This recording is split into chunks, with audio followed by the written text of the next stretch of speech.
Hey, what's up, everybody? We're gonna make this short and sweet as possible. I'm gonna show everything from one side. It's obvious to do everything on the same other side. So we're gonna take this seat off. We're gonna install the wet jet rear exit exhaust on the 300. And we're gonna take off these two T30 bolts right here. Same for the other side.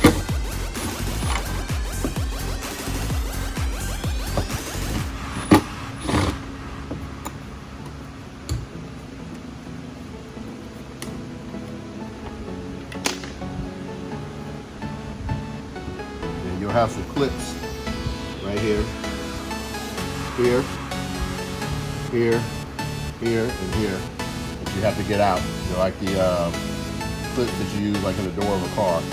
You pull them out, but I take them out with like a flathead or anything. The best thing to do is get a pry tool to get them out.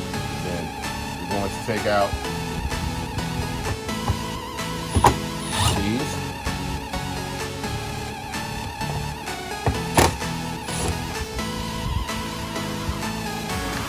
Go get the 10 millimeter, pop these bolts out, and remove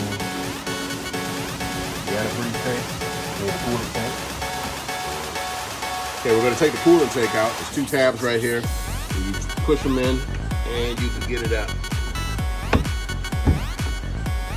So we get that out of the way, and we can pull this off here. And we'll get the 10 millimeter bolts out after we pry off this piece right here. So I'll be right back after I take them off. Okay, once you get your pry tool, take it, wiggle them right up. Try not to break them. If you do, you can get these right at AutoZone on like 99 cents for like 10 of them. When they come out, they're gonna look like that.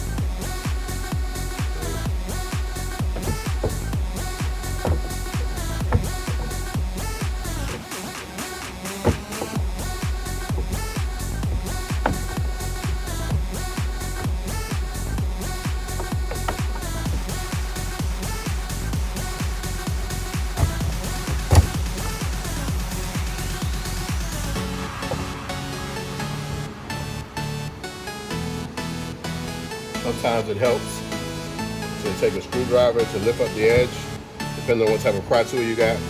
Mine is a little thick, but you just get it under there and lift it out.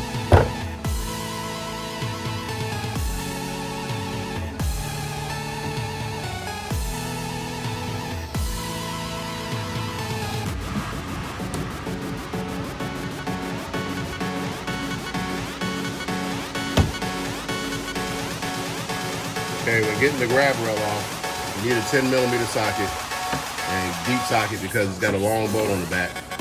Stick it all the way under there. Hold it in place because you don't want to drop the nut or the washer.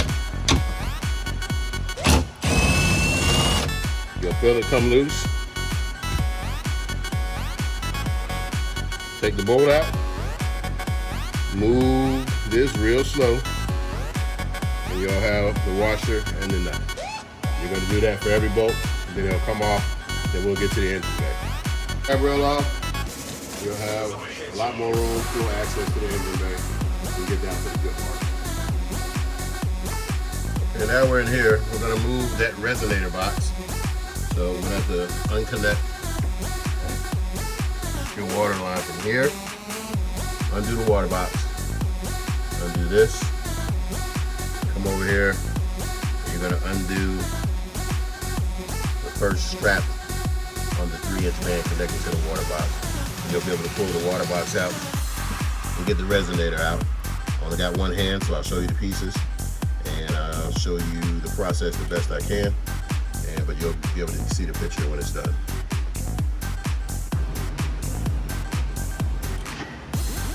Undo the clamps and get this water line off. It's at a weird angle, so you got to work the screwdriver.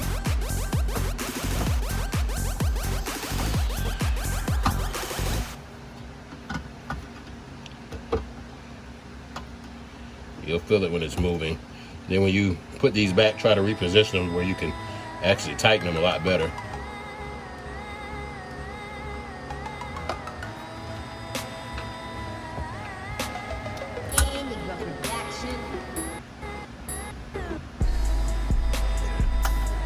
we're gonna do is undo this clamp right here.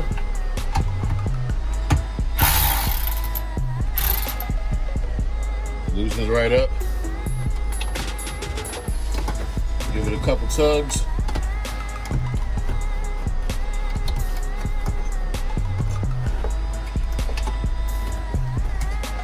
It'll come right off. We're gonna take the clamp all the way up. There we go. It's off now. Okay, we're gonna cut this zip tie right here to let the siphon hoses come loose.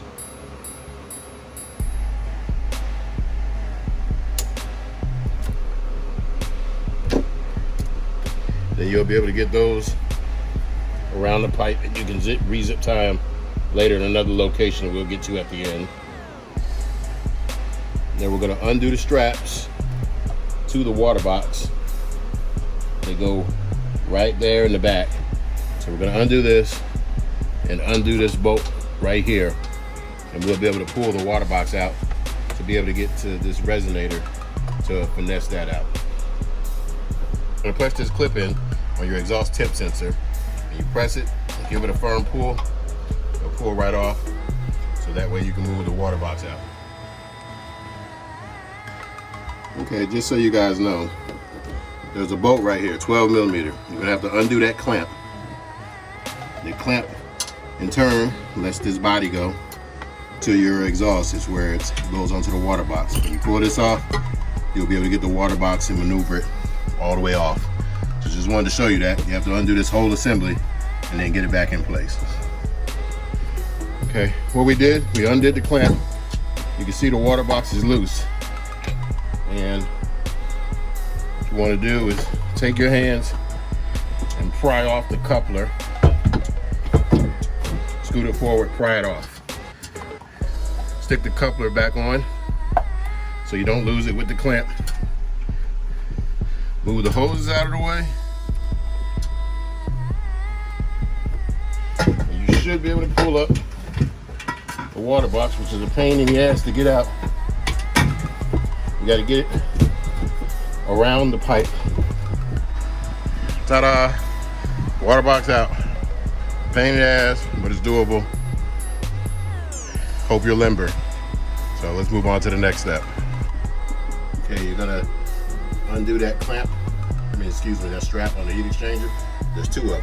Then you hit those two levers right there. I'm gonna be able to raise this out, snatch it out. Okay, I'm here by myself, so I'm just explaining. That's what you pop off the front, the straps of the heat exchanger. Take the tabs, pull it out. We'll secure that once we finish. And if you look back here, there is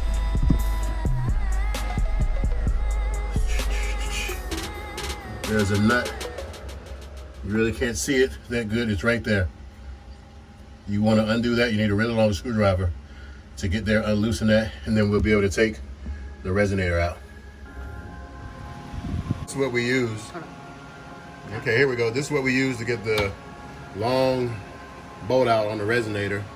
Use the wobble extension, and you have to finesse it to get down in there at the right angle. Hold it upside down, loosen it, or get it off real fast. But a long screwdriver will do the same thing. But just wanted to show you what we used, and we used a 5/16 end to get it off with a wobble. And now we're gonna go.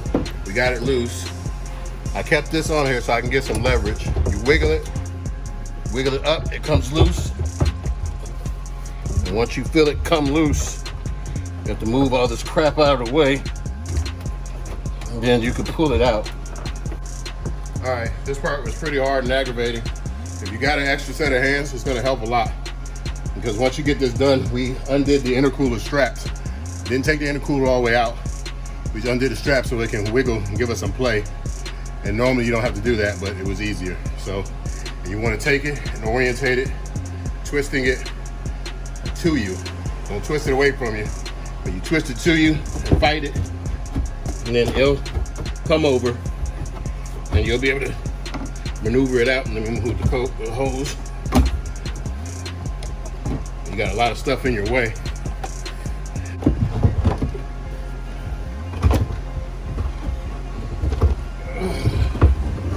Victory. Whew, that was tough. So we'll get back to it. I'll show you the next part. Okay, now we're at the back where we need to get to the plug, and there's a lot to take off to get there.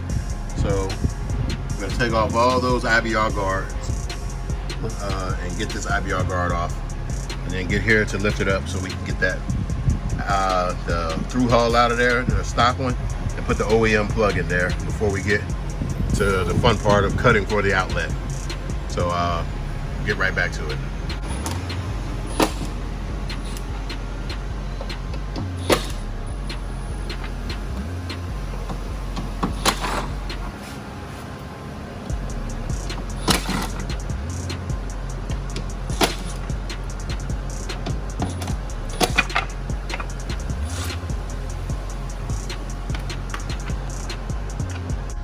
Okay, everyone, we got everything out. There's a lot of room in there. What you want to do, I'm zooming in. You got to get that second clamp off so we can got the IBR override down, and we can reach in there with a strap tool and get the outlet off. So we're gonna go ahead and undo that strap vise. Excuse me, that clamp right there. Okay, everyone. We took the steering linkage off. Then we're going to go into the IBR override and drop this bucket and get all these bolts off so we can pull them straight off. We're going to pull the whole pump part straight off so we can get to the fitting back there and pull it off. So I only got one hand. I have to show you what bolts. Do one there, there, and there's there, there, one more up in the IBR, and you pull it all off. Okay, I'll show you the IBR override so we can drop the bucket and get to the other bolts.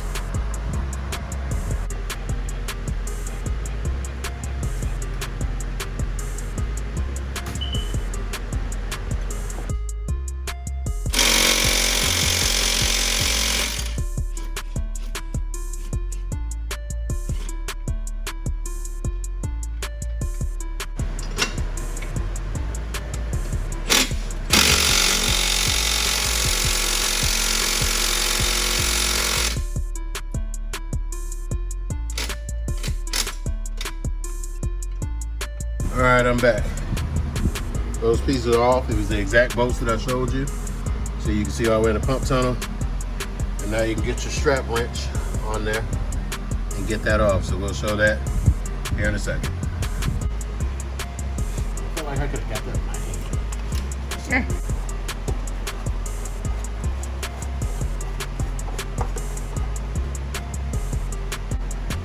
Okay, we got that all the way off. So we can get this out.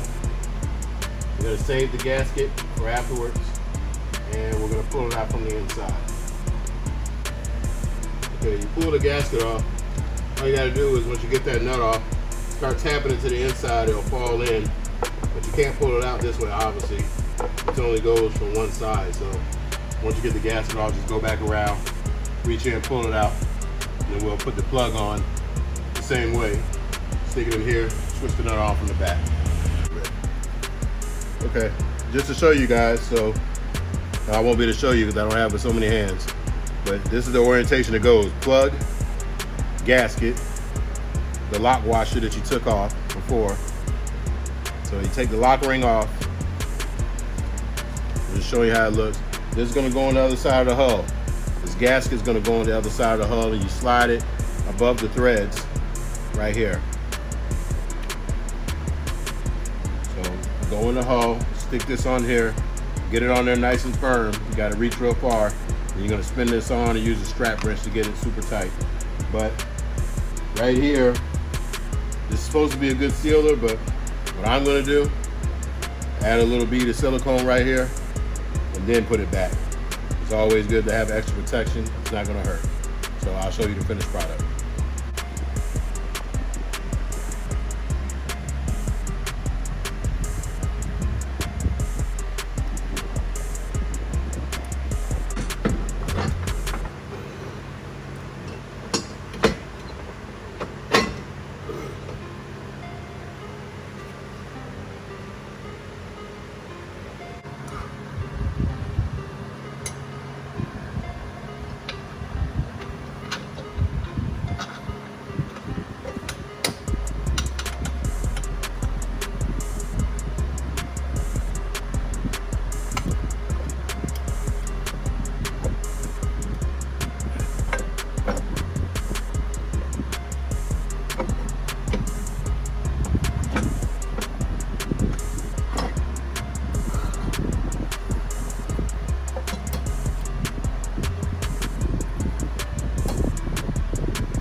Getting this pump back on, get it just loose so we can line everything up. You don't want to put one bolt too tight.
Tough to get out.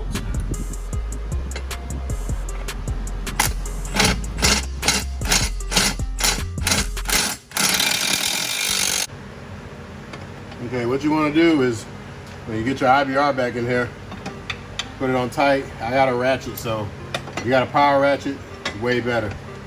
And you ratchet it on till it stops. It's tight. We just snug it on a little turn. We're done. Steering knuckle. Okay, all we're gonna do is lift the IBR up, hook the steering knuckle back up. We'll be good to go. And now, yo, watch it raise it up. What you do is go up, cut it on, hold the IBR trigger. You'll see IBR override on the screen. You hit set, and then you modulate the IBR like so.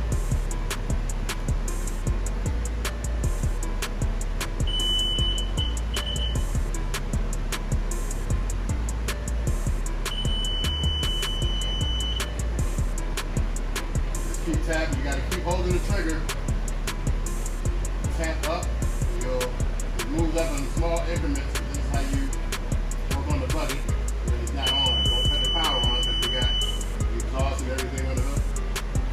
Just keep tapping until it comes all the way up. Go here and stop.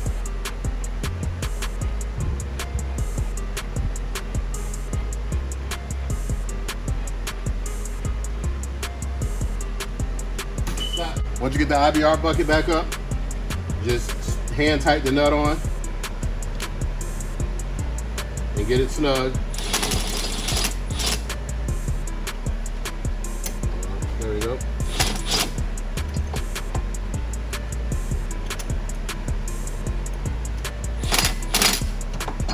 Not too tight, or your steering will be tight. So we're good to go now. Steers like normal. Okay, what you want to do is get all your nuts in for the IBR guard. So it's lined up. Just get them in there so it'll hold it in place. Get a couple threads going.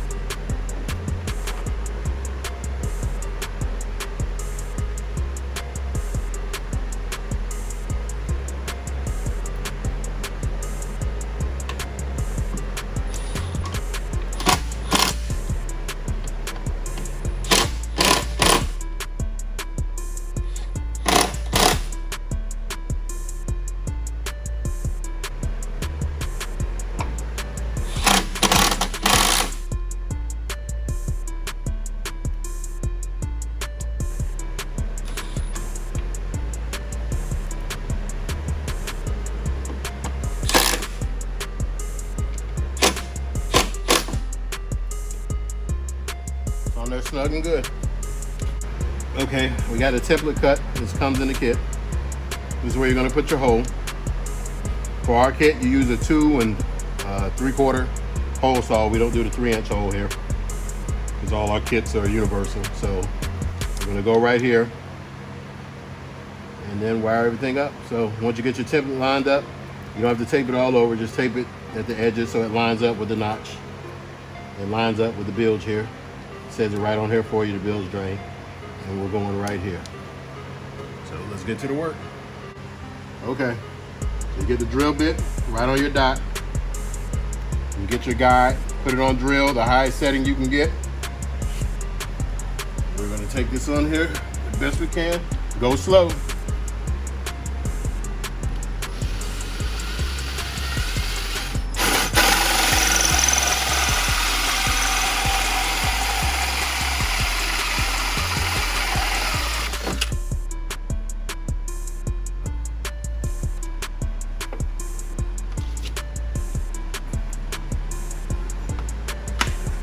We got a hole.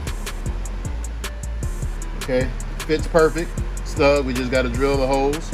Going to use a quarter drill because we use quarter 20 bolts with lock nuts on the back of it. And man, this looks really good. Can't explain how good it looks in person. But hold on 1 second.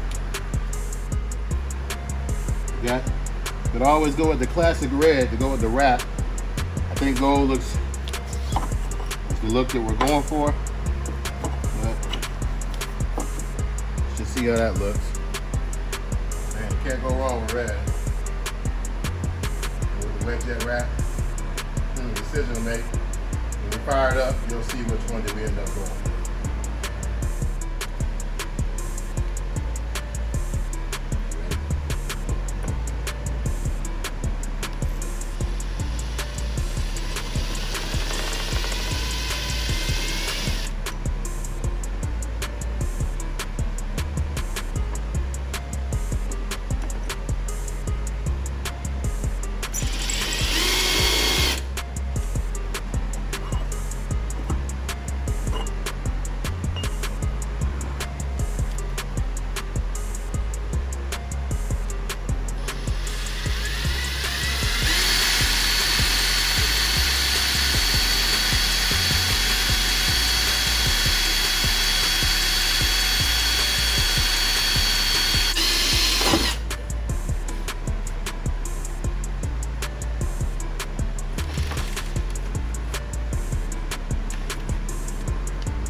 Okay, we got everything siliconed up real nice, so we'll get a tight seal.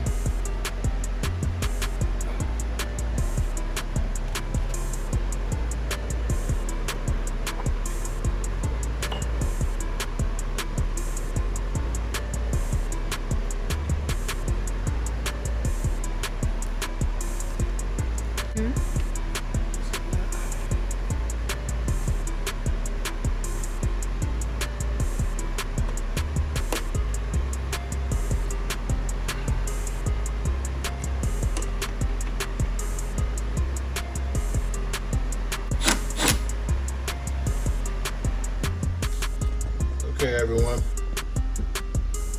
got the plug in. got the gold outlet in.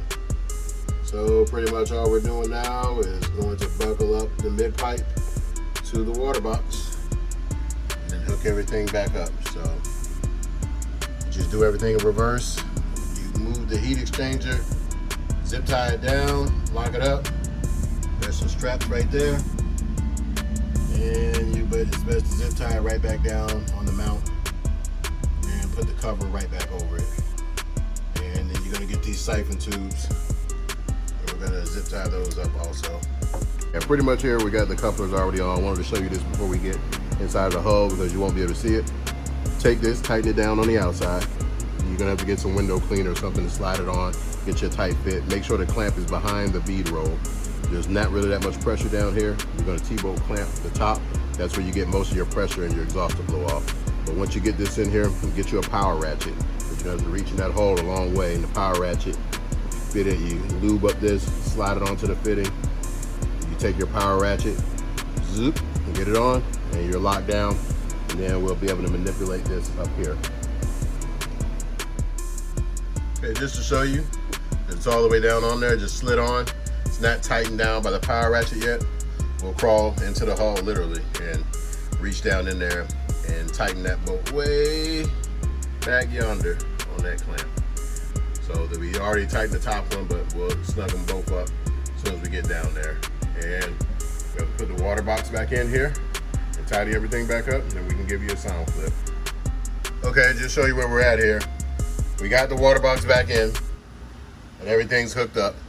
So when you get here, you're gonna need a 12 millimeter to do the clamp.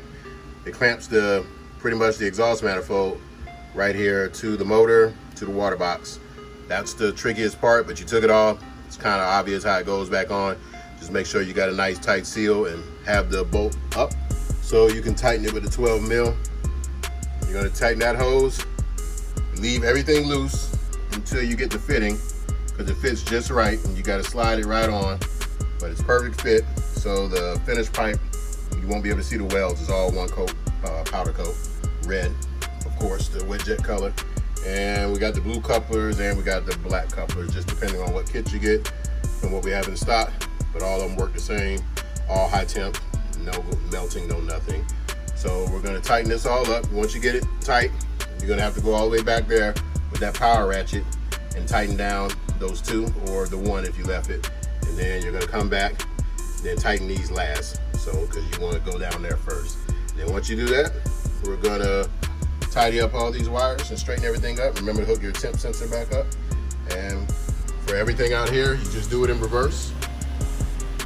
And you guys know how to do that. I'll save you that in the video to keep this video from being long, because this is one of the hardest jet skis to do, this and the rxpx. So I'll put it all back together. Next time you see it in the video, it'll be fired up and running out front, making that lovely wet jet noise. Okay everyone, so everything's all zip tied up, locked down. In there, it's rock solid, not budging one bit. That's what you want. I'm gonna let this baby rip, get it out to the next customer, because this is gonna be sold.